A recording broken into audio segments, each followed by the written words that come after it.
పఠింపశ్రేష్ఠ గ్రంథము బైబిల్, పఠింపశ్రేష్ఠ గ్రంథం బైబిల్. అనుదినం పఠించిన ప్రేమ తోడ నడుపును, ఓ పఠింపశ్రేష్ఠ గ్రంథము బైబిల్. दुनिया में सबसे प्यारी पुस्तक बाइबल, दुनिया में सबसे प्यारी पुस्तक बाइबल. पढ़ो को उसको पढ़ो, सामने जाकर कोई न हो, वो दुनिया में सबसे प्यारे पुस्तक Bible. The best book to read is the Bible. The best book to read is the Bible. If you read it every day, if you help you on the way, oh, the best book to read is the Bible. మా ప్రియమైన బస్తీ వాసులారా, మీ అందరూ కూడా ఈ సాయంకాల సమయంలో యేసుక్రీస్తు వారి పరిశుద్ధమైన నామములో మరి శుభాలు వందనములు తెలియజేస్తున్నాం. మరి నిన్నటి దినమే క్రిస్మస్ పండుగ ముగించబడింది, మొన్నటి దినం. ప్రియమైన వారులారా, మరి క్రిస్మస్ అనగానే చాలా మందికి అనేకమైన అభిప్రాయాలు ఉంటా ఉన్నాయి. కొంతమంది ఏంటంటే ఇదేదో క్రైస్తవుల పండుగ అనుకుంటున్నారు. బైబిల్ అనగానే కూడా ఇదేదో క్రైస్తవుల మత గ్రంథము అనే అభిప్రాయాలు అపోహలు చాలా మందికి ఉన్నాయి. ఒకప్పుడు నేను కూడా అలాగే అనుకున్నాను. కానీ బైబిల్ అంతా చదివిన తర్వాత మనకు అర్థమైంది ఏంటంటే బైబిల్లో ఎక్కడ కూడా క్రైస్తవ మతము అని ఎక్కడ రాయబడలేదు.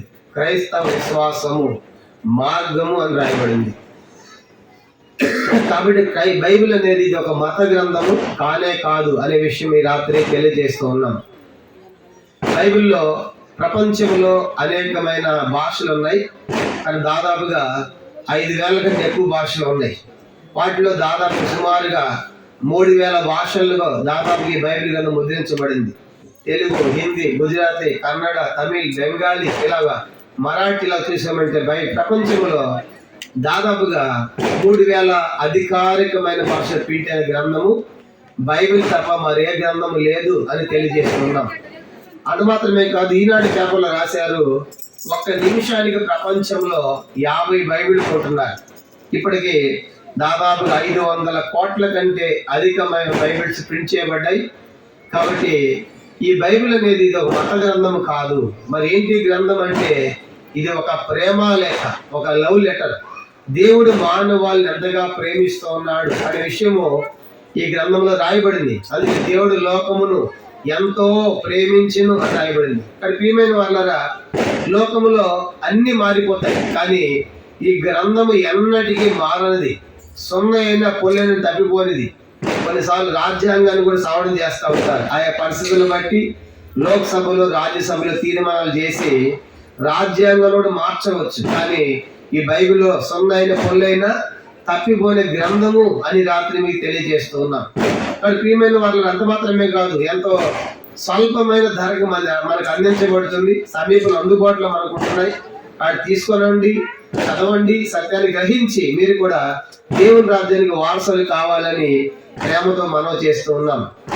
కారణం ఏంటంటే ఇది యావత్ మానవాళికి సంబంధించిన గ్రంథము అని దీంట్లో అన్ని సందర్భాలకి సంబంధించిన విషయాలు ఎంతో స్పష్టంగా చక్కగా చెప్పబడ్డాయి. కాబట్టి ప్రతి ఒక్కరు తీసుకోనండి, చదవండి, సత్యాన్ని గ్రహించి దేవుని రాజ్యానికి వారసులు కావాలని మనం చేస్తూ ఉన్నాం. ఈ రాత్రి మరి క్రిస్మస్ వర్తమానంలో భాగంగానే ఈరోజు మీకు క్రిస్మస్ అనగానే ఒక 5 ప్రాముఖ్యమైన సంగతులు మీకు తెలియచేయాలని కోరుతున్నాం.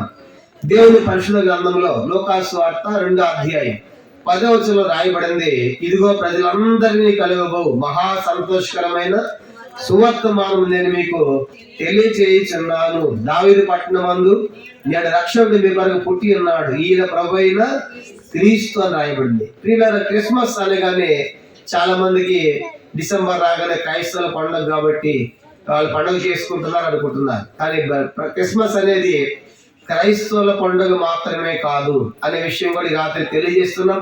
క్రిస్మస్ అనేది ఒక దేశంలో ఒక రాష్ట్రము సంబంధించిన పండుగ కానే కాదు. ప్రపంచంలో 280 దేశాలు సుమారుగా ఉన్నాయి. వాటిలో 150 నుంచి 200 దేశాల్లో ఇలాంటి వేడుకలు కోడికలు జరుగుతున్నాయంటే ఇది ఒక సాదా సీదా సామాన్య పండగ కాదు. ఈ రాత్రి మీరు ఆలోచించాలి. కాబట్టి ఎందుకంటే ఒక్కరి పుట్టినరోజు 150 కంటే అధికమైన దేశాలు జరుపుకుంటున్నారా అంటే ఆశ్చర్యపోతాం. జరుపుకుంటున్నారు కూడా. కానీ చూడండి, ఎవరి పుట్టినరోజైనా కొన్ని ప్రాంతాలకు మాత్రమే పరిమితం. మన ఇంట్లో పుడితే మన కుటుంబానికి సంతోషం, మన బస్తీలో ఒక లీడర్ పుడితే మన బస్తీ అంతా సంతోషం, లేదంటే ఒక ముఖ్యమంత్రి పుట్టినరోజు అయితే ఆ రాష్ట్రం అంతా బ్యాన్లు కనబడతా ఉంటాయి, శుభాకాంక్షలని. ప్రధాని పుట్టినరోజు అయితే కనుక దేశం అంతటా కూడా ఆయన పుట్టినరోజు జరుపుకుంటారు. నిన్నే మనం చూసాం, మన మాజీ ప్రధాని గారు మన్మోహన్ సింగ్ గారు కనుక ఈ లోకాన్ని విడిచిపెట్టారు. అలాంటి మహాత్ములు గొప్పవాళ్ళు పుట్టినరోజులు ప్రపంచం జరుపుకుంటారు. వాళ్ళు చనిపోయినప్పుడు కూడా ప్రపంచంలో నివాళులు అర్పిస్తారు. అది ఆ దేశానికి మాత్రమే. కాబట్టి మన దేశంలో కూడా గాంధీ మహాత్ముడు కనుక జన్మదినము మన ఇండియా అంతా జరుపుకుంటారు. ఆ రోజు సెలవు ప్రకటించి కనుక అందరూ కూడా ఆ జన్మదినాన్ని జ్ఞాపకం చేసుకుంటారు. కారణం ఏంటంటే ఆయన మన భారతదేశానికి స్వాతంత్రాన్ని తీసుకొచ్చాడు. మహాత్ముడు, ఉన్నతమైన వ్యక్తి అని చెప్పేసి దేశం అంతా జరుపుకుంటాం, సంతోషమే. కానీ గాంధీ గారి జయంతి అమెరికాలో జరగదు. ఎందుకంటే ఆయన జన్మదినం ఒక ఇండియాకి, భారతదేశానికి మాత్రమే పరిమితమైంది. ఆ అమెరికాలో కూడా ఒక ఆయన ఉన్నాడు, అబ్రహాం లింకన్ గారు అని. ఆయన కూడా గొప్ప వ్యక్తి, ఆ దేశానికి ఎంతో గొప్ప సేవలు అందించాడు. ఆయన పుట్టినరోజు కూడా అమెరికాలో సెలవు ప్రకటిస్తారు ఆయన జన్మదినం జ్ఞాపకం చేసుకుని. కానీ అబ్రహాం లింకన్ గారు, అమెరికా ఆ వ్యక్తి యొక్క ఆ యొక్క మహాత్మ యొక్క పుట్టినరోజు ఇండియాలో మనం జరుపుకోం. కారణం ఏంటంటే ఆయన మన దేశం సంబంధించిన వ్యక్తి కాదు కాబట్టి. అంటే మనకేం అర్థం అవుతుంది? కొంతమంది మహాత్ముల యొక్క జన్మదినాలు ఆ దేశాలకు మాత్రమే పరిమితం. కానీ యేసు యొక్క జన్మ ఒక ఇండియా కాదు, అమెరికా కాదు, ఆస్ట్రేలియా కాదు, లండన్ కాదు, జపాన్ కాదు. ఇలా చూసామంటే ప్రపంచంలో ఏకంగా 150 కంటే అధికమైన దేశం జరుగుతుంది. కాబట్టి ఇది చాలా పెద్ద పండుగ, ఇది మహా పండుగ అనే విషయం కూడా మీకు జ్ఞాపకం చేస్తా ఉన్నాను. కానీ క్రిస్మస్ అనేది చిన్న పండుగ కాదు, ఏదో ఒక మూలలో జరుపుకునేది కాదు, 150 దేశాలు జరుగుతుంది అనే విషయం జ్ఞాపకం చేస్తా ఉన్నాను. రెండోది, క్రిస్మస్ అనగానే లోకాసువార్త 2:10 రాయబడింది, ఇది మహా సంతోషకరమైన సువర్తమానం అంటాడు. కనుక ఇది మహా సంతోషం కలిగించేది. కారణం ఏంటంటే దేవుడే మానవులు ప్రేమించి లోకానికి దిగి వస్తున్నటువంటి ఆ దినం. కాబట్టి మన పాపానికి పరిహారం చేయడానికి దేవుడే మానవుడు వస్తున్నటువంటి ఆ దినము మహా సంతోషకరమైనదిగా చెప్పబడుతుంది. క్రిస్మస్ అనేది సంతోషము కాదు, ఇది మహా సంతోషం కలిగించేది. మూడోది, క్రిస్మస్ అని అక్కడ రాయబడింది, లోక 2:10 రాయబడింది, ఇది మహా పెద్ద శుభవార్త. కాబట్టి చిన్న వార్త కాదండి. కాబట్టి వార్తలు ఎన్నో ఉన్నాయి. కొన్ని వార్తలు మనకి సంతోషాన్ని, ఆనందాన్ని కలుగజేస్తూ ఉంటాయి. కొన్ని వార్తలేమో దుఃఖము, నిట్టూరు విచారాన్ని కలుగజేస్తూ ఉంటాయి. మెట్టుకు మేము తీసుకొచ్చిన ఈ వార్త ఇది మహా సంతోషకరమైన శుభవార్త అనే విషయం కూడా ఈ రాత్రి మీకు జ్ఞాపకం చేస్తూ ఉన్నాం. తర్వాత నాలుగోది, క్రిస్మస్ అనగానే ఇది కొందరికి కాదు, క్రైస్తవులకు మాత్రమే కాదు. రాయబడింది లోకాసువార్త 2:10, ఇదిగో ప్రజలందరికీ కలుగబోవు మహా సంతోష శుభవర్తమానం. కానీ ప్రజలందరికీ అంటే లోకములో ఉన్న మనుషులందరికీ సంబంధించింది, ప్రతి మనిషికి సంబంధించింది. అది అపోస్తలుల 10:36 రాయబడింది, యేసుక్రీస్తు అందరికీ ప్రభు అని చెప్పబడింది. కాబట్టి హెబ్రీ 2:9 ప్రతి మనుష్యుని కొరకు ఆయన మరణించాడు. కనుక 2 కొరింథీ పత్రిక 5 రాయబడింది, ఆయన ప్రతి మనుష్యుని కొరకు మృతి చెందాడు. కాబట్టి రాత్రి క్రిస్మస్ అనేది కొందరికి కాదు, ఇది మనుషులందరికీ సంబంధించిన విషయం కూడా మీకు జ్ఞాపకం చేస్తా ఉన్నాం. ఆఖరిది 5వది, క్రిస్మస్ అంటే మత్తయి సువార్త 2:10 రాయబడింది, ఆ జ్ఞానులు ఆ నక్షత్రం చూచి అత్యానంద భరితులై ఇంట్లోనికి వెళ్ళి తల్లిని మరియను యేసుని చూసి సాగిపడ్డారని రాయబడింది. క్రిస్మస్ అనేది చిన్న ఆనందం కాదు, గొప్ప ఆనందాన్ని కలిగించేది. కనుక ఆ దేవుణ్ణి కలుసుకోవడం, కనుక మానవుడు దేవుణ్ణి కలుసుకోవడానికి ఎన్నో ప్రయత్నాలు చేస్తా ఉన్నాడు. కాబట్టి దేవుని దగ్గరికి వెళ్ళాలని. చూడండి, ఎవరినన్నా మీకు పరలోకం కావాలో నరకం కావాలంటే నాకు నరకమే కావాలన్నాడు ఎవరు ఉంటాడా? ఎవరు ఉండరు. అందరూ మాకు పరలోకమే కావాలి, అందరూ మేము దేవుని దగ్గరికి వెళ్ళాలి, దేవుని కలుసుకోవాలి అంటారు. కానీ అందుకే మనుషులు లోకం ఎన్నో రకాల మంచి కార్యాలు చేస్తూ ఉన్నారు. అన్నదానాలు, భూదానాలు, గోదానాలు, నేత్రదానాలు, రక్తదానాలు. కొంతమంది చనిపోయే మీద రాస్తారు, నా అవయవాలు దానంగా ఇచ్చేసేయండి అని చెప్పేసి. అలా అవయవ దానం చేసేవాళ్ళు ఉన్నారు, రక్తదానం చేసేవాళ్ళు ఉన్నారు, అలాగే ఎన్నో దానాలు చేస్తున్నారు. కారణం ఏంటంటే మేము లోకములో పుణ్యాన్ని సంపాదించుకొని దేవుని దగ్గరికి వెళ్ళాలి, మంచి పేరు తెచ్చుకోవాలి, మంచి కార్యాలు చేయాలి, మంచి కార్యాల ద్వారా మాకు నీతి దొరుకుతుంది అనుకుంటున్నారు. మంచి కార్యాలు మంచివే, మంచి కార్యాలు చేయమని ప్రభు కూడా చెప్పాడు కనుక. కానీ మంచి కార్యాలు దేవుణ్ణి కలుసుకోవడానికి సరిపోవడం లేదు, చూసారు కనుక. మనం చేసే మంచి కార్యాలు దేవుణ్ణి సమీపించడానికి సరిపోవడం లేదు. కారణం ఏంటంటే మనిషిలో పాపం ఉన్నది. పాపాన్ని బట్టి మనిషి ఏమైపోయాడంటే దేవునికి దూరం అయిపోయాడు. అది ఆది కాండంలో మనం చూస్తాము. దేవుడు మానవుని నేలమంటూ నిర్మించాడు, ఏదైనా తోటలో పెట్టాడు. తినవద్దన్న పండు తినుడి ద్వారా ఆదాం పాపంలో పడ్డాడు. ఆదాం పాపంలో పడిపోయిన తర్వాత చెట్ల చాటును వెళ్ళి దాక్కున్నాడు. ఎందుకు అట్లా ఉన్నావంటే నీ స్వరం విన్నప్పుడు నేను తోట మధ్య చెట్ల మధ్య నేను దాక్కున్నాను. ఎందుకు తినవద్దన్న తిన్నావా? తిన్నాను. అది ఆజ్ఞాతిక్రమమే పాపం. ఆ రోజు నుంచి మానవునికి దేవునికి మధ్యలో ఏమొచ్చింది? ఎడబాటు వచ్చింది, గ్యాప్ వచ్చింది. మానవుడు దూరం అయిపోయాడు.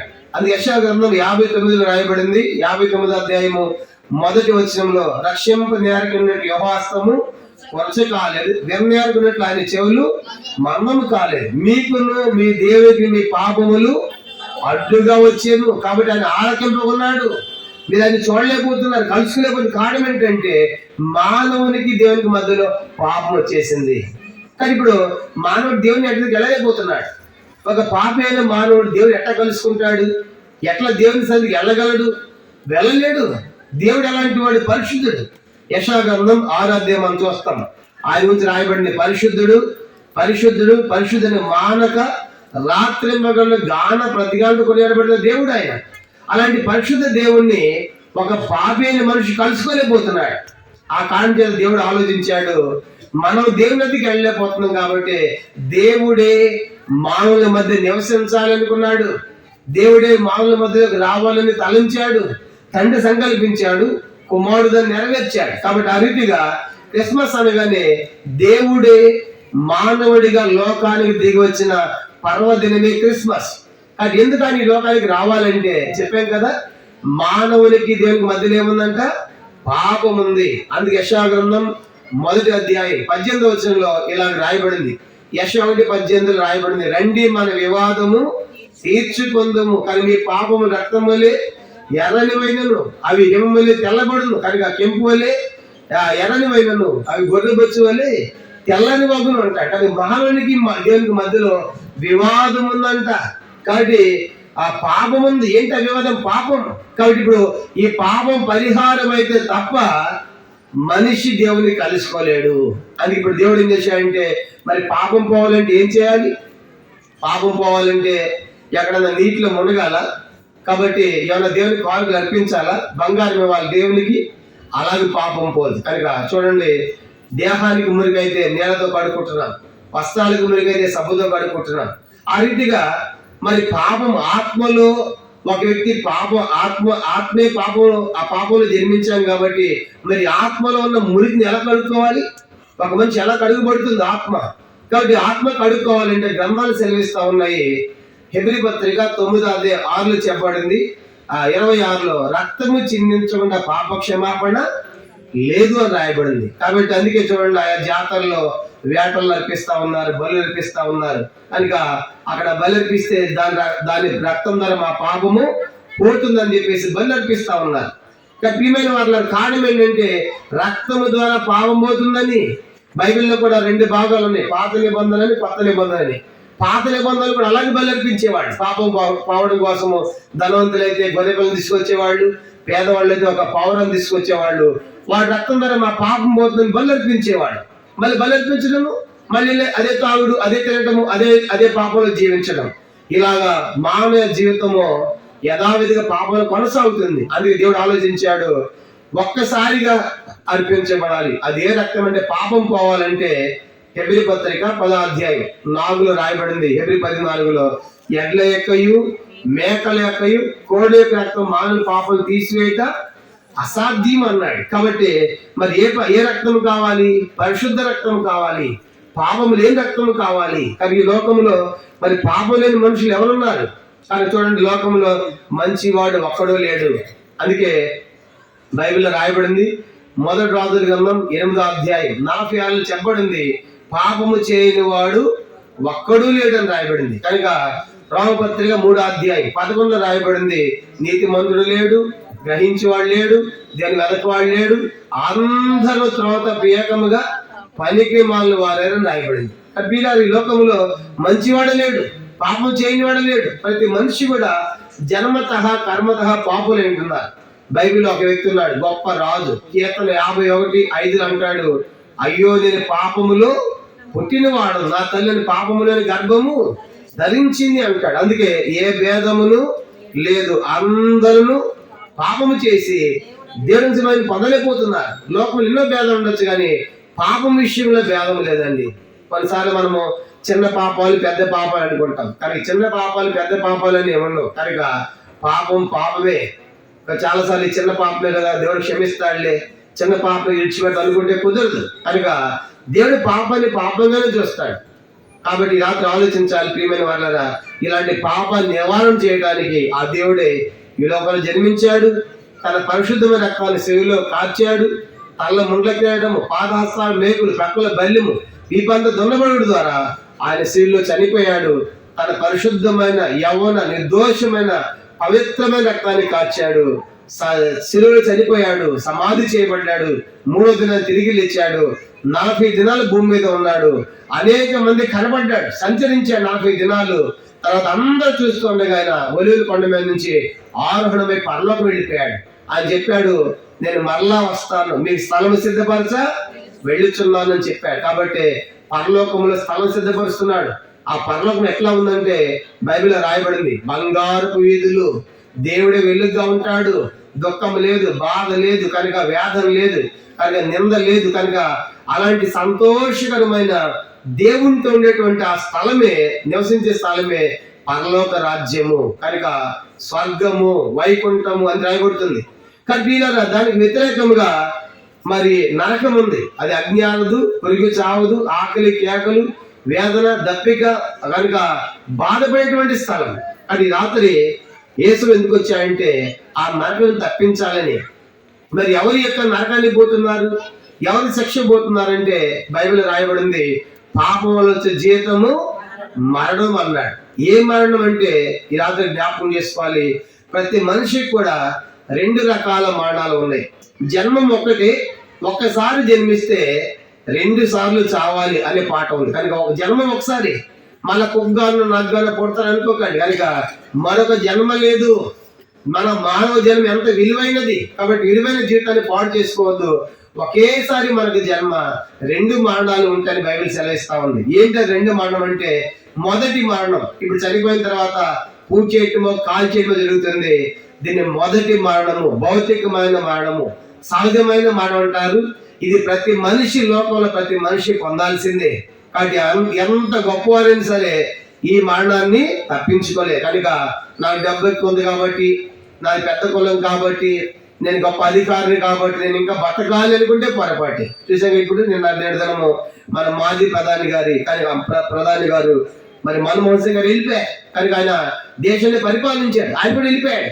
అధికారులు వెళ్ళిపోతారు, ధనవంతులు వెళ్ళిపోతారు లోకం. కనుక ఎవరు ఇక్కడ శాశ్వత ఉండేవాడు ఒక్కడు కూడా లేదని బైబిల్ సెలవిస్తా ఉంది. కాబట్టి ఎక్కడికి పోతున్నారు మనుషులు, ఎక్కడి నుంచి వచ్చారు? బైబిల్ సెలవిస్తా ఉంది, మన్నైనది వెనుకటి వల్ల మరలా భూమికి చేరును, ఆత్మ దాన్ని దయచేసిన దేవుని దగ్గరకు పోతుంది. ఈ ఆత్మకు ఉందండి 2వ మరణం. కాబట్టి ఆత్మకు ఉన్నది 2వ మరణం అన్నారు. ఆ 2వ మరణము ఎలాగుందంటే ప్రాణగ్రంథము 21వ అధ్యాయం 8 చెప్పబడింది, దాని గురించి రాయబడింది. కనుక పెద్ద లిస్టే ఇచ్చాడు. వాళ్ళంతా ఈ అగ్నిగుండములో మండు గుండములో పాలు పొందుదురు. ఇది 2వ మరణం. ఏంటంటే ఆత్మకున్న 2వ మరణం. చూడండి, అగ్నిగుండంలో కాలిపోతూ ఉంటారు కానీ చనిపోరండి. ఎంత వేదనకరమైన స్థలం, ఎంత బాధకరమైన స్థలం. ఒకసారి ఆలోచించండి. ఈ రాత్రి కూర్చున్న వారిలో ఎవరేసో నమ్మకపోతే అదేనో, అయ్యో మాకు చెప్పారు కదా ఈ కాలిపోయే స్థలంగా నేను వచ్చింది అని కేకలేస్తాం. ఆ రోజు రొమ్ము కట్టుకుంటావు, పండ్లు కొరుకుతావు, ఏడుస్తావు గట్టిగా ఆ యొక్క నరకములో. కానీ రాత్రి దాన్ని తప్పించుకోవాలంటే యేసు చెప్పాడు, నేనే మార్గమును, నేనే సత్యమును, నేనే జీవమునై ఉన్నాను, నా ద్వారా తప్ప ఎవరు తండ్రి యొద్దకు రారు అని ప్రభు సెలవిచ్చాడు. కానీ క్రిస్మస్ అనగా ఏంటంటే, దేవుడు ఒక మాట చెప్పాలంటే మానవాళి యొక్క పాపాన్ని పరిహారం చేయడానికి, తండ్రితో ఐక్యపరచడానికి, పరలోకం చేర్చడానికి దేవుడే దిగి వచ్చిన ఆ దినమే క్రిస్మస్ అని రాత్రి మీకు తెలియజేస్తా ఉన్నాం. ప్రియమైన వాళ్ళారా, యేసు వారు భూమి మీద జన్మించి ఎంత అద్భుతమైన సంగతి. ఆయన సామాన్యమైన వాడు కాదు. బైబిల్ చదివేస్తా ఉంది, ఆకాశం అయింది, సముద్రం అయింది, భూమి అయింది, వెండి అయింది, కీర్తన 50 కొండలు, పశువులు, పక్షులు అన్ని ఆయనవే. అన్ని నిర్మించినటువంటి ఆ దేవుడు ఒక సామాన్యమైన మనిషిగా దిగి వచ్చాడు. కారణం ఏంటంటే మనందరూ ప్రేమించిన కారణం చేత. కాబట్టి రాత్రి ఎవరైనా యేసువారిని నమ్మకపోతే కనుక యేసువారిని నమ్మండి, నరకాన్ని తప్పించుకోనండి.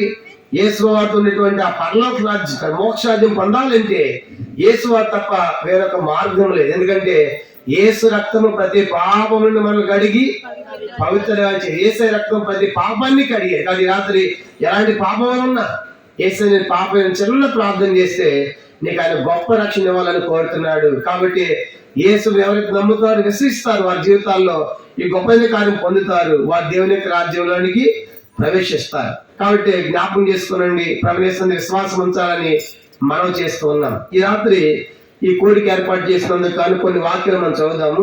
చూడండి, కీర్తన మనం గమనించామంటే 86వ కీర్తన 86 దేవుని వాక్యములోంచి ఒక మాట మనం చదువుదాం. దేవునికి మనము కృతజ్ఞతాస్తుతులు చెల్లించాలి.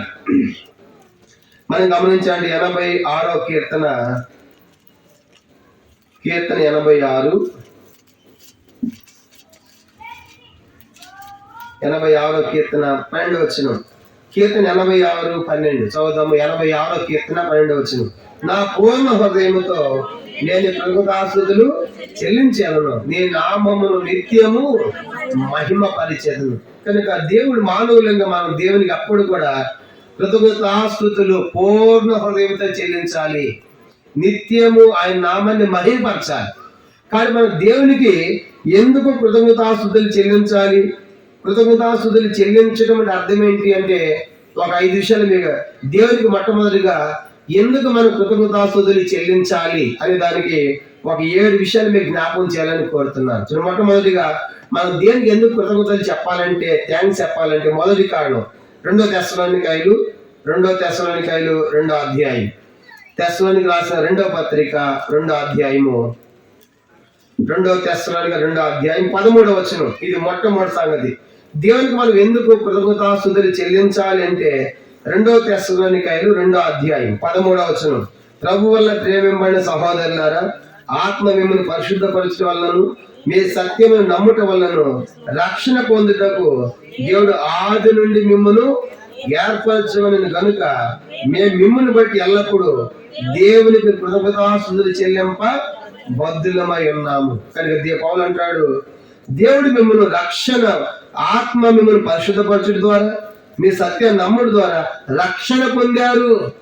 మీరు ఏర్పరచబడినటువంటి వారు. కానీ దేవుడు మిమ్మల్ని ఏర్పరచుకున్నాడు కాబట్టి మేము మిమ్మల్ని బట్టి కృతజ్ఞతాస్తుతులు చెల్లిస్తున్నాం. కానీ మొదటి సంగతి, ప్రభా నాకు స్వాత ప్రకటించావు, పరిశుద్ధపరిచావు, సత్య నమ్మేట్టుగా చేశావు, ఈరోజు నాకు రక్షణ అనుగ్రహించావు, నన్ను ఏర్పరచని వంశీయులు తీసుకొచ్చావు కాబట్టి నీకు థ్యాంక్స్ అని చెప్పాలి. కానీ మొదటి కారణం ఏంటంటే దేవుడు మనకి రక్షణ బట్టి మనం ఏం చేయాలి? దేవునికి కృతజ్ఞతాస్తుతులు చెల్లించాలి. చూడండి, ఒక వ్యక్తి ఎవరన్నా అగ్నిని కాలిపోతాం రక్షించామనుకోండి, వాళ్ళు ఏమంటారు?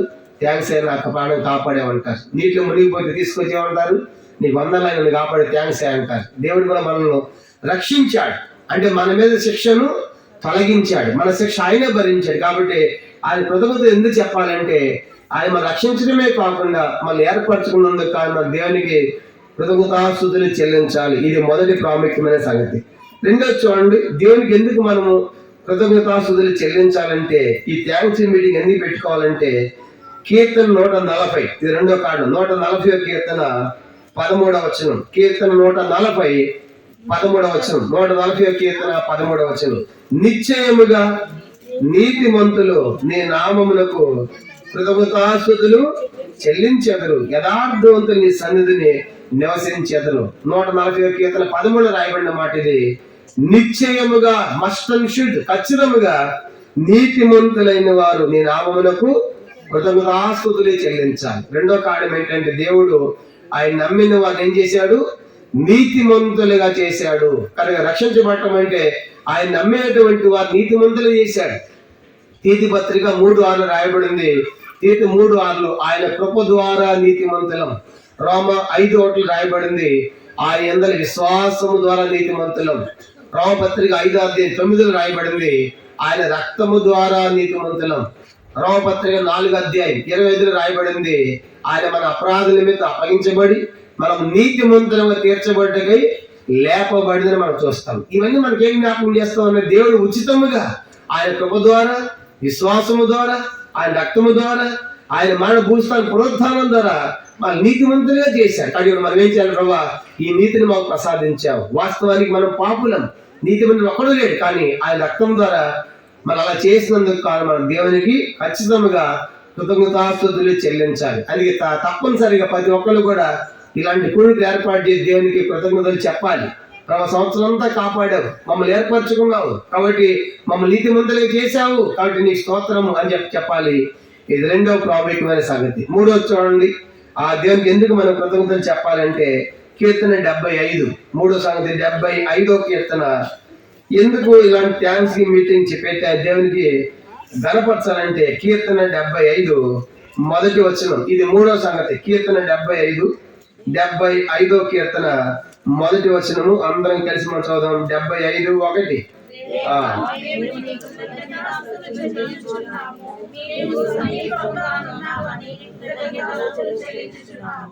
నరుని ఆశ్చర్యకాలు వివరించు.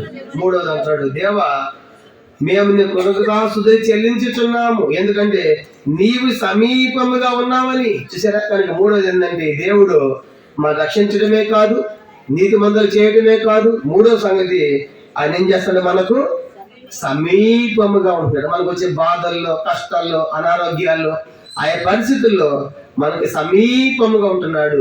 మనం మొరపెట్టినప్పుడు మనకు దగ్గరగా ఉంటున్నాడు. కీర్తన 145వ కీర్తన చూడండి. ఈ దేవుడికి ఎందుకు మనం చెప్పాలంటే ఎన్నో బాధలు, కష్టాలు వస్తాయి. అయితే వాటిలో మనం మొరపెట్టినప్పుడు మనకు సమీపంగా ఉండేటువంటి వాడు. 145వ కీర్తన 18వ వచనం. 145:18. తనకు మొరపెట్టి వారికి అందరికీ, తనకు నిజముగా మొరపెట్టి వారికి అందరికీ యెహోవా సమీపముగా ఉన్నాడు. చూసారా? మనకు వచ్చే బాధల, కష్టాల్లో మనం మొరపెడితే ఆయన మనకు సమీపంగా ఉన్నాడు. అందుకే దేవా, నాకు వచ్చిన కష్టాల, బాధల్లో నాకు సమీపంగా ఉన్నావయ్యా. నువ్వు సమీపంగా ఉన్నట్టు ఎవడు లేడు. ద్వితీయోపదేశకాండం 4వ అధ్యాయం. ద్వితీయోపదేశకాండం 4వ అధ్యాయము 7వ వచనం. ద్వితీయోపదేశకాండం 4వ అధ్యాయము. ఈ దేవుడు సమీపంగా ఉన్నట్టు మరి ఏ దేవుడు ఎవరికి సమీపంగా ఉన్నాడు? ద్వితీయోపదేశకాండం 4వ అధ్యాయము 7వ వచనం. ఏలనగా మనం ఆయనకు మొరపెట్టినప్పుడల్లా మన దేవుడిని యెహోవా మనకు సమీపముగా ఉన్నట్టు మరి ఏ గొప్ప జనమునకు ఏ దేవుడు సమీపముగా ఉన్నాడు? ద్వితీయోపదేశం 4:7 ఈ దేవుడు ఎలాంటి వాడంటే మనకు సమీపముగా ఉన్నాడు. కాబట్టి మరి గద్దెనాల్లో సువర్ణ ఆపరేషన్ విషయంలో కావచ్చు, అనారోగ్య పరిస్థితుల్లో కావచ్చు, దేవుడు మరి ఎన్నో రకాల పరిస్థితుల్లో తనకు సమీపంగా ఉండి తను కాపాడుతూ వచ్చాడు. కీర్తన 118 కీర్తన 21వ వచనం. కీర్తన 118. అందుకే మనం దేవునికి కృతజ్ఞతలు చెప్పాలి. 118వ కీర్తన 118:21 వచనం. 118:21. నీవు నాకు రక్షణాధారుడివై నాకు ఉత్తరమిచ్చి ఉన్నావు, నేను నీకు కృతజ్ఞతాస్తుతులు. రక్షణమే కాదు ప్రభావ, నాకు రక్షణమే కాదు, నాకు ఉత్తరం ఇస్తున్నావు. నేను ప్రార్థన చేసినప్పుడు నాకు జవాబిస్తున్నావు, నాకు రక్షణాధారుడు ఉత్తరం ఇస్తున్నావు నేను మొరపెట్టినట్టు. కాబట్టి నేను నీకు కృతజ్ఞతాస్తుతులు చెల్లించున్నాను. కానీ మొదటిగా రక్షణ ఇచ్చాడు, రెండోది నీతిమంతులుగా చేశాడు, మూడవదిగా ఆయన మనకు సమీపముగా ఉన్నాడు. సమీపం మూడోది. 4వ చూడండి, మనం ఎందుకు కృతజ్ఞతలు చెప్పాలంటే దేవునికి. కీర్తన 109వ కీర్తన 109వ కీర్తన మనం గమనించామంటే 30-31 వచనాలు. కీర్తన 109వ కీర్తన 30-31 వచనాలు మనం చదువుదాం. నా నోటితో నేను యెహోవాకు కృతజ్ఞతాస్తుతులు మెండుగా చెల్లించేదను, అనేకుల మధ్య నేను ఆయన్ను స్తుతించేదను. దరిద్రుని ప్రాణము విమర్శకు లోబర్చి వారి చేతిలో అతను రక్షించుగా యెహోవా అతని కుడి పక్కన నిలుచుచున్నాడు. 4వ సంగతి ఏంటంటే, నేను నా నోటితో యెహోవాకు కృతజ్ఞతాస్తుతులు మెండుగా చెల్లిస్తాను, దండిగా చెల్లిస్తాను. ఎందుకంటే 30 అంటాడు, యెహోవా అతని కుడి పక్కన ఉన్నాడు. చూసారా, మనకు వచ్చే బాధల్లో మన ప్రార్థన ఇవ్వటమే కాదంట, ఆయన మన కుడి పక్కన నిలుచుచున్నాడు. అంటే మనకు వచ్చే ప్రతి పరిస్థితుల్లో నిజంగా ప్రభు నిలబడబోదు మనం ఏం చేయలేం. అది పౌలు అంటాడు, నన్ను బలపరచువాని యందు నేను సమస్తమును చేయగలంటాడు. కనుక దేవుడు వారి పక్షి నిలబడుతున్నాడు. 2వ తిమోతి పత్రిక 4వ అధ్యాయం పౌలు కూడా అంటాడు, కొన్నిసార్లు అందరూ విడిచిపెడతారు కానీ దేవుడు నా పక్కన ఉన్నాడు. 2వ తిమోతి పత్రిక 4వ అధ్యాయం 15వ వచనం. 2వ తిమోతి పత్రిక 4వ అధ్యాయము చూడండి, 10వ వచనం మొట్టమొదటి. 2వ తిమోతి 4:10. దేమ ఇహలోకమును స్నేహించిన దాన్ని విడిచి దెస్సలోనికకు వెళ్ళాను. ఇలా దేమ అనే వాడు పౌలు విడిచిపెట్టి వెళ్ళిపోయాడు, పౌలుతో లేడు. ఇప్పుడు 17వ వచనం. అయితే నా ద్వారా సువార్త పూర్వముగా ప్రకటింపబడిన నిమిత్తము అన్యజనులు అందరూ దాన్ని విని నిమిత్తము ప్రభు నా ప్రక్కన నిలిచి నన్ను బలపరచను గనుక నేను సింహముల నోట నుండి తప్పించబడింది. అక్కడ నిలిచిన ఒకటే పుట్టినట్లేముంది, నా పక్షమున ఉండి. చూసారా, పౌలు అంటాడు, దేవుడు నా పక్షముగా ఉండి సింహాల నోటు తప్పించాడు. కానీ ఎన్నో రకాల అపాయములు, ఎన్నో రకాల ప్రమాదములు, కానీ వాటన్నిటిలో ప్రభు నా ప్రక్కనే ఉన్నాడు. కొన్నిసార్లు అనిపిస్తుంది ఆ బండి కొంచెం ఇటు తిప్పబోతే యాక్సిడెంట్ అయిపోయేది. కొన్నిసార్లు చూసారా, కొంచెం అటు చిన్న తిప్పితే చాలు మనం ప్రమాదం తప్పించుకుంటున్నాం. అలా దేవుడు ఎన్నోసార్లు మన జీవితాన్ని ఎదిరించి కార్యాలు ఆశ్చర్యపోతాం. కనుక నేను 7 సంవత్సరాలు హైదరాబాద్ ఉండబట్టి దేవుడి వాళ్ళు ఎంతవరకు అన్నింటిలో దేవుడిని కాపాడేది. ప్రతిరోజు బండి మీద తిరుగుతూ ఉంటాను, 100 కిలోమీటర్లు, కానీ దగ్గరికి గంటన్నర తిరుగుతా బండి మీద. నేను ఎన్నో రకాల యాక్సిడెంట్ చూస్తూ ఉంటాను. ప్రభా, ఈ 7 సంవత్సరాలు అసలు ఒకప్పుడు నేను బండి నడపాలంటే 2014లో అమ్మ బండి నడిపితే గుద్దేస్తాను, నేను పడిపోతాను భయం ఉండేది. కాబట్టి విశాఖపట్నంలో సేవ చేస్తాను, నాకు బండి లేదు, బండి రాదు. ఎవరి బండి నడిపేవాడు కాదు. ఎందుకంటే వాళ్ళ బండి ఎక్కడ డాష్ ఇచ్చానుకోండి వాళ్ళు బాధపడతారు. ఏమైతే ఎందుకు, నాకు కొత్త బండి ఉంటే నడిపితే లేకపోతే వద్దనుకున్నా. నా బండి వచ్చిందాక నేను బండి నేర్చుకున్నాను. అలా చూసినప్పుడు నిజంగా ఇన్ని ప్రమాదాలు. అంటే ఇప్పుడు విశాఖపట్నం అప్పుడు కూడా వచ్చిన మా దగ్గర నేను నడుపుతా ఉంటే వాళ్ళు భయపడుతూ ఉంటారు. ఎందుకు తెలుసా, వామ్మ ఇంట్లో ట్రాఫిక్ హైదరాబాద్ ఏదో మా దగ్గర చిన్న అనుకున్నాము, నన్ను తిప్పుకొని ఇప్పుడు నా బండి కంటే భయం వాళ్ళకి. వాళ్ళు నడపలేదు భయం. చూసారా, నేను చెప్పే సంగతి ఏంటంటే ఎన్ని రకాల ప్రమాదాలు ఎదురు కనపడతా ఉంటాయంటే వాటన్నీ చూసిన ప్రభావ ఒక్క చిన్న ఇట్లా తిప్పిపోతే మనం అయిపోయింది మన సంగతి కూడా. అట్లా ఎన్నోసార్లు తప్పిస్తూ వచ్చాడు. అటు రాత్రి పౌలు అంటాడు, ప్రభు మన పక్కన నిలబడి తప్పించబోతే మనం ఈ లోపల ఉండలేం. అందుకంటాడు కదా, ఆయన ప్రభు నా కుడి ప్రక్కన నిలిచి ఉండి ఆయన తప్పిస్తున్నాడు. అది అంటున్నాడు, నేను ఆయన కృతజ్ఞతాస్తుతులు. ఇప్పుడు 4 విషయాలు. మొదటిది ఏం చెప్ప, మనకి రక్షణ ఇచ్చి ఏర్పరచుకున్నాడు. 2వదిగా నీతిమంతులుగా చేశాడు, మన 10 పాపాలు క్షమి నీతిమంతులు చేశాడు. 3వదిగా మనకు సమీపంగా ఉన్నాడు. 4వది మన ప్రక్కన నిలబడుతున్నాడు. 4వది మన పక్కన నిలబడుతున్నాడు. అంత మాత్రమే కాదు, 5వ సంగతి ఏంటంటే కీర్తన 136. దేవునికి కృతజ్ఞత ఎందుకు చెప్పాలంటే కీర్తన 136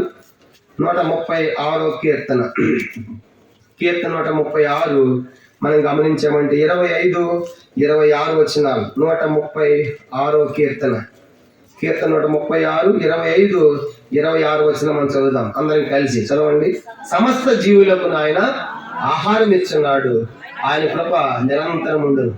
ఆకాశమందు దేవునికి కృతజ్ఞతాస్తుతులు చెల్లించుడు, ఆయన కృప నిరంతరం. ఆకాశం దేవుని కృతజ్ఞత ఎందుకు చెప్పాలంటే 25లో ఆయన సమస్త జీవులకు ఏమిస్తున్నాడంట, ఆహారం ఇస్తున్నాడు. అంటే మనకు కావాల్సిన అన్ని కూడా. కనుక మన పోషకుడు ఆయన. ఈ దేవుడు ఎలాంటి వాడు, మన పోషకుడు. కనుక ఈ కుటుంబాన్ని సంవత్సరం అంతా పోషిస్తూ వచ్చాడు. కొన్నిసార్లు కొంచెం ఉంటుంది, ఆ కొంచెం దేవుడు ఆస్వాదింపజేస్తాడు. కాబట్టి అనేక మంది పెట్టేట్టుగా చేస్తాడు. కొద్ది వాటి మన దేవుడు గొప్పవాడికి చేస్తాడు. 5 రొట్టెలు 2 చిన్న చేపలు 5,000 మందికి పంచిపెట్టినట్లుగా దేవుడు కొన్నిసార్లు ఆయా పరిస్థితుల్లో ఆయన మన పోషకుడిగా మనం చూస్తాం. కానీ అందుకంటాడు సమస్త జీవులకు ఆయన ఆహారం ఇచ్చి పోషించాడు. కాబట్టి దేవా, ఈ సంవత్సరం అంతా మనం పోషించాం. ఇంతవరకు కూడా అనేకమైన పరిస్థితుల్లో మాకు సమృద్ధిగా అనుగ్రహించి మనం పోషించినందుకు నీకు స్తోత్రం. నిజంగా దేవుడు ఆయన ప్రజలను పోషిస్తాడు. 111వ కీర్తన చూడండి, ఆయన ఎప్పుడైతే మనం భయభక్తి కలిగి ఉంటామో ఆయనకి కావాల్సిన ఆయన అనుగ్రహిస్తాడు. 111వ కీర్తన 111 చూడండి, ఆయన ఎందుకు భయభక్తులు కలిగినటువంటి వారికి ఆయన ఆహారం ఇస్తాడు. 111వ కీర్తన 5వ వచనం. 111వ కీర్తన 5. తన ఎందు భయభక్తులు గల వారికి ఆయన ఆహారం ఇచ్చి ఉన్నాడు, ఆయన నిత్య నిబంధన జ్ఞాపకము. కాబట్టి దేవుడు 5వదిగా చెప్పండి ఏం చేసేవాడు, ఆయన మనల్ని పోషించేవాడు. ఆయన ఎప్పుడైతే భయభక్తులు వెళ్తామో కరువు కావచ్చు, కష్టం కావచ్చు, అందుకే ఏలే టైంలో అంతా కరువు, ఏలే పోషించబడాలి. ఏలియాకి పోయి కెరీతు వాగు దగ్గర ఉండు, మనకు ఆహారం ఎట్లా పంపించాడు దేవుడు ఆహారము ఏలియాకు? ఆకుల ద్వారా. ఉదయం వేళ ముందు వస్తే రొట్టెను మాంసం. నిజంగా కాకులు తీసుకుని పోతా ఉంటే ఆశ్చర్యం. ఈ కాకి స్వభావం ఎలాంటిదంటే మన చేతిలో తన్నుకుని పోతా, తీసుకుని పోయింది. అలాంటి కాకులు పోయి తన ప్రజలు పోషించాడు. చూసారా కాకులారా, ఈ ఆహారం నమ్మకం ఎవరికి ఇవ్వాలి? మీరు ఏలియాకి. చూసి మన దేవుడు ఎలాంటి వాడు అంటే కాకులతో పోషించేటువంటి వాడు. కాబట్టి కాకులు కూడా పోషిస్తాడు ఆయన. అదే మత్తయి 6 అంటాడు కదా, ఆకాశ పక్షులను చూడ వెద్దము పోయి వాటిని పోషించి మిమ్మల్ని పోషింపక మానున్నా. కాబట్టి ఈ రోజు వరకు కూడా దేవుడు తనని భయభక్తి వారి కలిగినటువంటి వారి విషయంలో ఆయన పోషకుడు. అందుకే మన దేవుని చెప్పాలి. అందుకే ప్రతి దినం ఆహారం తినబోయే ముందు ఏం చేస్తాం? మన దేవునికి ప్రార్థన. ఎందుకు ప్రార్థన చేయాలి? దేవా ఈ ఆహారం వచ్చే నీ స్తోత్రం. ఎంతో మందికి ఈ ఆహారము లేదయ్యా, లేని పేదలకు ఈ ఆహారము దయచేయి, ఇలాంటి సమృద్ధిమైన శ్రేష్టమైన ఆహారం మాకు ఇస్తామని చెప్పేసి ప్రతి దినం మనం దేవుని ఏం చేయాలని చెప్పింది? స్తుతించాలి. కొంత ప్రార్థన చేయక మింగేస్తాను, బైబిల్ రాయబడింది.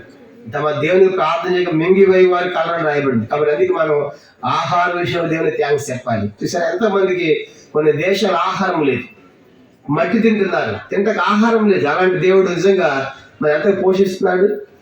విచారం ఏంటంటే మనకు కూడా చాలా మంది ఎక్కువైపోయి పడేస్తూ ఉంటారు. చాలా బాధ అనిపిస్తూ ఉంటుంది. ఎందుకు ఎక్కువ పెట్టుకోవాలి, ఎందుకు పడే? ఎంతో మందికి ఆహారం లేదే. ఎంత కావాలో అంత తీసుకోవాలి, మళ్ళీ కాలు రెండోసారి తీసుకోవాలి. ప్లేట్ నిండా వేసేసి అంత పడేస్తూ ఉంటే ఒక్క మెతికి రావాలంటే 6 నెలలు కష్టపడుతున్నారు. రైతు తెలుసా? కానీ మన తిమోతంగిలో ఉన్నప్పుడు మేము వడ్డిస్తా ఉంటే ప్లేట్ అంతా మొత్తం తీసి మొత్తం ఆయన ప్లేట్ కూడా నాకేవాడు. ఒక్క మెతుకుండేది కాదు, మొత్తం తుడిచేవాడు ప్లేట్ అంతా. నాకు అది అలవాటు అయిపోయింది కనుక ఒక్క మెతుకు కూడా పడే నాకు ఇష్టం ఉండదు. నేనేం చెప్తున్నానండి, చాలా మంది ఎక్కువైపోయి ఆహారం యొక్క విలువలు మనకు తెలియటల్లా. చూసారా? కనుక ప్లేట్ పెట్టుకోవటం పడేయటం. కనుక ఆ ఫంక్షన్ ఇంకా మరీ దారుణం. కనుక ఎంతమంది పడేస్తుంటారు.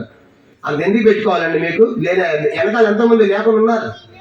కాబట్టి ఎప్పుడు కూడా మనము ఆహారాన్ని వ్యర్థం చేయకూడదు. యేసు కూడా చెప్పాడు, మిగిలిన వాటిని 12 గంపళ్ళు ఎత్తమాడు. ఎందుకు వదిలేసి వెళ్ళిపోవచ్చుగా, ఒకళ్ళకి గంప తీసుకొని పోవాలి. కనుక మనకి ఇచ్చిన వాటిని ఎంతో ప్రేమించి ఇచ్చినప్పుడు మనము అట్లా వ్యర్థం చేయకూడదు. దేనికి ఎందుకు కృతజ్ఞతలు చెప్పాలంటే 5వదిగా ఆయన మన పోషకుడు కాబట్టి ప్రభు సంవత్సరం అంతా పోషించే నీకు స్తోత్రం. ఇది 5వది. 6వది చూడండి, ఎందుకు మనం దేవునికి కృతజ్ఞతలు చెప్పాలంటే కీర్తన 116వ కీర్తన 16-15 వచనాలు. 116వ కీర్తన 116వ కీర్తన 16-17 వచనాలు మనం చదువుతాం. కీర్తన 116వ కీర్తన 16-17 వచనాలు. యెహోవా, నేను నిజముగా నీ సేవకుడును, నీ సేవకుడు కుమారుడు అన్నాను. నీవు నా కట్లు ఇప్పి అన్నావు, నేను కృతజ్ఞతార్పణ అర్పించేదను. 6వదిగా దేవా, నాకు ఎన్నో కట్లు ఉన్నాయి, ఎన్నో బంధకాలు ఉన్నాయి, పాపమనే కట్లు, ఎన్నో బంధకాలు. కనుక ఆ కట్లు, పాప సంబంధమైన కట్లు, బంధకాలు అన్ని కూడా ఇప్పావు. కాబట్టి నేను నీకు కృతజ్ఞత అర్పణ అర్పిస్తాను. కాబట్టి దేవుడు మన కట్లు ఇప్పేసేటువంటి వాడు, కాబట్టి మనకు స్వేచ్ఛను ప్రసాదించినటువంటి వాడు. కాబట్టి రాత్రి ఇది 6వ ప్రాముఖ్యమైన సంగతి. మనకి ఎన్నో కట్లు ఉంటాయి చూసారా. కనుక ఈ లోకంలో ఎన్ని కట్లు ఉంటాయి అంటే చూసారా, ఇది మా పిత్తలు చూస్తా ఉంది, ఈ పని మనం చేయాల్సిందే. ఆ పెళ్ళి అప్పుడు చనిపోయినప్పుడు ఈ కట్లు అంటే ఏంటి? పద్ధతులు, ఆచారాలు. కనుక ఎన్నో ఉంటాయి మనకి. కనుక ఎలాంటి కట్లు అంటే నలిపిల్లు వస్తుంది. అమ్మ నలిపిల్లు వచ్చిందా, ఈరోజు ఆగిపోవాల్సిందే, ప్రయాణం క్యాన్సిల్. తుమ్మావా అనవసరం పెళ్ళి తుమ్మావయ్యా, ఈరోజు క్యాన్సిల్. ఈరోజు మంగళవారమా, ఈరోజు అసలు డబ్బులు ఇవ్వకూడదు బయటికి. శుక్రవారం అసలు ఇవ్వకూడదు. ఇవన్నీ మనకేంటి? కట్లు, ఎన్నో కట్లు. కాబట్టి అన్ని వారాలు మంచివే. కాబట్టి పిల్లు ఎదురొచ్చిన ఏం కాదు, తుమ్మిన ఏం కాదు, మంగళవారం ఏం కాదు. అసలు మనమే మంచివాడు, మంచివాడు కాదు, రోజన్నీ మంచివే బైబిల్లో రాయబడింది. కాబట్టి చూసారా, కాబట్టి ఈ రాత్రి జ్ఞాపకం చేయాలి, ఇవన్నీ విడిపించబడాలి మానవుడు. ఇవన్నీ విడిపించి దేవుని ఎదురుకు రావాలి. ఇది 6వ ప్రాముఖ్యమైన సంగతి. ఆఖరి దేవుడు చదివి మనం ముగిద్దాం. కొలస్సీ పత్రిక 1వ అధ్యాయం 7వదిగా ఎందుకు మనం కృతజ్ఞతాస్తుతులు దేవుని చెల్లించాలంటే కొలస్సీ 1:19 చెప్పాడు. కొలస్సీ పత్రిక 1వ అధ్యాయము, కొలస్సీలకు రాసిన పత్రిక 1వ అధ్యాయం 12వ వచనం. కొలస్సీ పత్రిక 1వ అధ్యాయము 12. నేను మధ్యలో చివరి భాగం చదువుతాను, మనకు అవసరమైంది. కొలస్సీ 1:12 చివరి భాగం. తేజోవాసులైన పరిశుద్ధుల స్వాస్థ్యములో పాలువార మగుడుకు మనల్ని పాత్రలు చేసిన తండ్రికి మీరు కృతజ్ఞతాస్తుతులు చెల్లింపులను దేవుని బతిమాలుచున్నాను. తేజోవాసులైన పరిశుద్ధుల స్వాస్థ్యము అంటే మనకు పరలోక రాజ్యం ఉంది.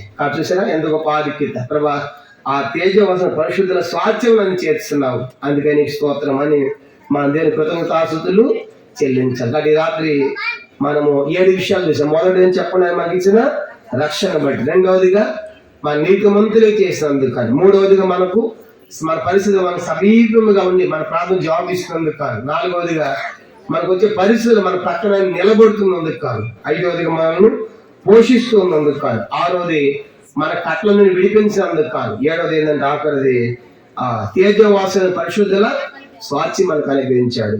మరి దేవునికి కృతజ్ఞతాస్తుతులు చెల్లించకపోతే ఏమవుతుంది అది ఒకటి చూద్దాం. కనుక కృతజ్ఞతాస్తుతులు ఎందుకు చెల్లించాలి ఇప్పుడు చూసాము. అసలు కృతజ్ఞతాస్తుతులు చెల్లించడం అంటే ఏంటో కూడా ఒక 5 వాక్యాలు మనం చదివి ముగిద్దాం 2 నిమిషాలు. మొదటిది లూకాసు వార్త 17వ అధ్యాయం. కృతజ్ఞతాస్తుతులు చెల్లించడం అంటే లూకాసు వార్త 17వ అధ్యాయము, లూకాసు వార్త 17వ అధ్యాయము 26వ వచనం. లూకాసు వార్త 17వ అధ్యాయము, లూకాసు వార్త 17వ అధ్యాయము 26 మనం చదువుదాం. 17వ అధ్యాయము 21 నిమిషం. 17వ అధ్యాయము 16వ వచనం. 17:16 క్షమించాలి. లోక 17:16 గొప్ప శబ్దంతో దేవుని మహిమపరుస్తూ తిరిగి వచ్చి ఆయనకు కృతజ్ఞతాస్తుతులు చెల్లించచ్చు ఆయన పాదం సాగిలపడిన వాడు సమరయుడు. 10 మంది కుష్ఠరోగి శుద్ధులయ్యాడు. వాడు ఒక్కడే తిరిగి వచ్చి దేవుడికి కృతజ్ఞతాస్తుతులు చెల్లించాడు. వర్గం రాయబడినట్టు వాడు దేవుణ్ణి మహిమపరచచ్చు. కాబట్టి మొదటి సంగతి ఏంటంటే దేవునికి కృతజ్ఞతాస్తుతులు చెల్లించటం అంటే దేవుణ్ణి మహిమపరచడం. దేవా, నిజంగా ఈ కుష్ఠరోగం ఎలా పోగొట్టావు కనుక ఈ 10 మంది నేను ఒకడిని కనుక నా కుష్ఠరోగం పోగొట్టినందుకు కానీ స్తోత్రం అని వాడి మహిమపరు తిరిగి వచ్చి దేవునికి కృతజ్ఞతలు చెప్పాడు. ప్రభు, నా 90 ఎక్కడ మిగతా వాళ్ళు ఒక్కడు రాలేదు కనుక నా రాగం పోయిందని ఒకటి భార్య దగ్గరికి అయితే, ఒకటి తల్లిదండ్రుల దగ్గరికి అయితే, వాడు బంధువు దగ్గరికి వెళ్ళిపోయారు బహుశా అందరు కూడా. అయితే ఒక్కడే దేవుని దగ్గరికి వచ్చాడు. మొదటిది కృతజ్ఞతలు చెల్లించడం అంటే దేవుణ్ణి మహిమపరిచే కార్యము. కాబట్టి కృతజ్ఞతలు చెల్లిస్తున్నామంటే మనం దేవుని మహిమపరుస్తున్నాం. మొదటిది. రెండో చూడండి, కృతజ్ఞతలు చెల్లించడం అంటే కొలస్సీ పత్రిక 3వ అధ్యాయం 15వ వచనం. రెండోది కొలస్సీ పత్రిక 3వ అధ్యాయము. కృతజ్ఞతలు చెల్లించడం అంటే దేవుని ఆజ్ఞను నెరవేరుస్తున్నాం. కొలస్సీ పత్రిక 3:15. కొలస్సీ 3:15 చదువుదాము. క్రీస్తు అనుగ్రహించి సమాధానం మీ హృదయంలో ఏలుచుండేది, ఇందుకొరకే మీరు ఒక్క శరీరముగా పిలువబడి మరి కృతజ్ఞులై ఉండుడి. కృతజ్ఞులై ఉండుడి అంటే ఇది ఒక ఆజ్ఞ. దేవుడే పౌలు ద్వారా సెలవిస్తున్నాడు, కృతజ్ఞులై ఉండుడి అంటాడు. కాబట్టి అంటే అర్థం ఏంటంటే దేవుడు చెప్పాడు. అది మనం కూడా ప్రతి దానికి ఎట్లా ఉండాలంటే కృతజ్ఞతలు చెల్లించాలి. 10 మంది కృతజ్ఞత లేని వారిగా ఉంటారు. లోకాసు 6లో చెప్పాడు, కృతజ్ఞత లేని వారి ఆయన ఉపకారి ఉంది. రెండవది ఏంటంటే కృతజ్ఞతలు చెల్లించడం అంటే దేవుని యొక్క ఆజ్ఞను నెరవేర్చుట. మొదటి దేవుణ్ణి మహిమపరచుట, రెండవది దేవుని యొక్క ఆజ్ఞను నెరవేర్చుట. మూడవది మొదటి తెస్సలోనికైలు 5వ అధ్యాయం. మూడవదిగా కృతజ్ఞతలు చెల్లించడం అంటే మూడో సంగతి మనం చూద్దాం. మూడవది మొదటి తెస్సలోనిక 5వ అధ్యాయము 16వ వచనం. మొదటి తెస్సలోనిక 5:16 ప్రతి విషయమునందును కృతజ్ఞతాస్తుతులు చెల్లించుడి, ఇలాగూ చేయట యేసు క్రీస్తు మీ విషయం దేవుని చిత్తం. అది కృతజ్ఞతలు చెల్లించడం అంటే మూడోది దేవుని యొక్క చిత్తాన్ని నెరవేరుస్తున్నాం. మొదటిగా దేవుని మహిమపరుస్తున్నాం. రెండోది మనం చూసుకొచ్చాము. రెండవదిగా దేవుని యొక్క ఆజ్ఞను నెరవేరుస్తున్నాం. మూడవదిగా దేవుని యొక్క చిత్తాన్ని నెరవేరుస్తాం. మూడవది. నాలుగవది ఫిలిప్పీయులకు రాసిన పత్రిక 4వ అధ్యాయం. కృతజ్ఞతలు చెల్లించడం అంటే ఫిలిప్పీయులకు రాసిన పత్రిక 4వ అధ్యాయము మనం చూద్దాం. ఫిలిప్పీయులకు రాసిన పత్రిక 4వ అధ్యాయం 6-7 వచనాలు. ఫిలిప్పీ పత్రిక 4వ అధ్యాయం 6-7. దేని గురించి చింతపడడు గాని ప్రతి విషయంలోనూ ప్రార్థన విజ్ఞాపము చేత కృతజ్ఞతాపూర్వకం మీ విన్నపాలు దేవునికి తెలియచేయడం. అప్పుడు సమస్త జ్ఞానానికి మించిన దేవుని సమాధానము యేసుక్రీస్తు మీ హృదయం మీ తలంపులకు కావాలి. కనుక 4వ సంగతి ఏంటంటే కృతజ్ఞత చెల్లించడం అంటే దేవుని యొక్క సమాధానాన్ని మనం పొందేవారి ఉంటాం. కాబట్టి దేవుని యొక్క సమాధానం యేసుక్రీస్తు వల్ల మన హృదయముకు మన తలంపులకు కావాలి ఉంటుంది. కాబట్టి మనం దేవునికి కృతజ్ఞతాపూర్వకంగా మనం ప్రార్థన చేయాలంటాడు. ఇది 4వ సంగతి. ఆఖరి 5 చదివి మనం ముగిద్దాం. ఆఖరి 5వది కీర్తన 69. చివరిగా మాట చూద్దాము. 69వ కీర్తన 5వదిగా కృతజ్ఞతలు చెల్లించడం అంటే దేవునికి 69వ కీర్తన 30వ వచనం అందరం కలిసి. కీర్తన 69వ కీర్తన 35వ వచనం. 69-35 69-30 కీర్తనలతో నేను దేవుని నామమును స్తుతించెదను, కృతజ్ఞతాస్తుతులతో నేను ఆయనను ఘనపరిచెదను. కనుక 5వది ఆఖరిది కృతజ్ఞతాస్తుతులు చెల్లించడం దేవుణ్ణి ఘనపరచడం. చూసారా, కాబట్టి ఎన్నోసార్లు మనం మనుషులు కనపరుస్తాం, మన పిల్లలు కనపరుచుకుంటాం.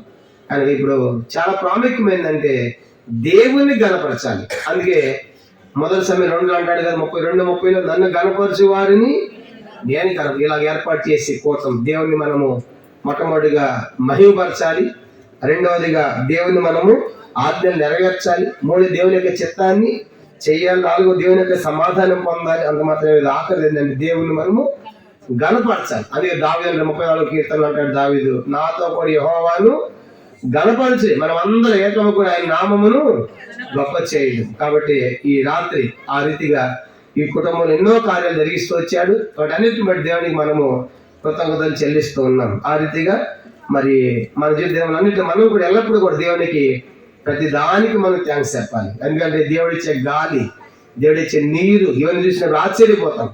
చాలాసార్లు దేవుడు మనకి ఇచ్చేటువంటి విలువలు మనకు అర్థం కావటం లేదు. ఒక మాట చెప్పి ముగిస్తాను.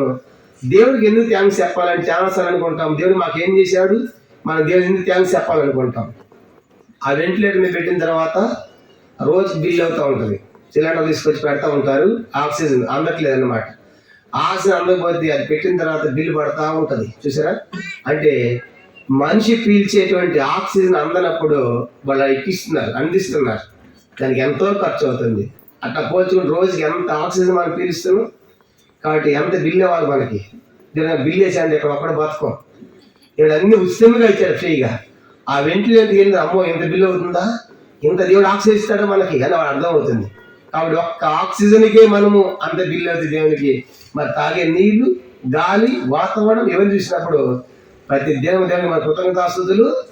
ఎంత మంచి దేవుడు ప్రభావ, మంచి వాతావరణం, మంచి ఆహారం, మంచి నీళ్లు ఇవన్నీ ఇచ్చాడు. కాబట్టి మనం ఈ భూమి బతుకుతున్నాం. కాబట్టి వీటన్నిటి ఇచ్చినందుకు దేవుని మనం స్తుతించాలి. అంతేగాని ఇటు మాకేం చేసి అనకూడదు. ఒక్క నిమిషం ముక్కు ముసుకు బతుకుతే తప్పని సస్తాం. కారణం ఏంటంటే ఇవన్నీ ఉచితంగా ఇచ్చడం మనకు అర్థం కావటం లేదు. అది రాత్రి అలాగే మనం దేవుని ప్రతి విషయంలో కూడా కృతజ్ఞతాస్తుతులు చెల్లించి దేవుని కనపరచుట్ల ప్రవర్తన మనకు దయచేయను గాక. ఆమేన్. ప్రభు యొక్క వాక్యాన్ని దీవించును గాక. ఒక చిన్న పాట మనం పాడదాం. ఒక 2 చరణాలు మాత్రం మనం పాడదాము.